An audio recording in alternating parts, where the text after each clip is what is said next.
Nimeketi chini na county government, nimeketi chini na MCAs, nimeketi chini na wabunge wa Nairobi, na tumekubaliana mimi nitoe pesa ya national government, tuongeze ya county government, tuondoe takataka katika mji wa Nairobi, tusafishe mji wa Nairobi.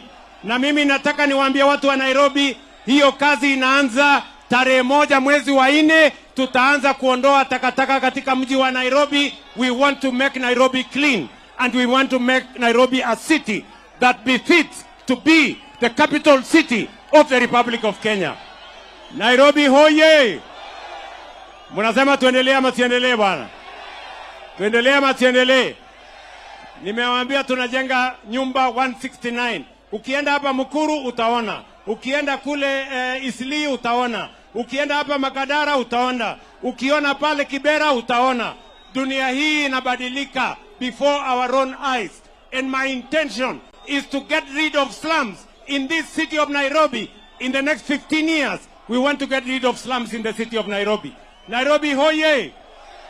Na mimi nataka niwaambie inawezekana, mtu asiwaambie haiwezekani. Mwisho, watu wa Nairobi hoye!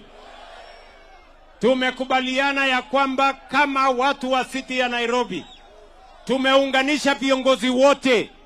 Leo tuko na MCAs wote, wabunge wote tumeungana.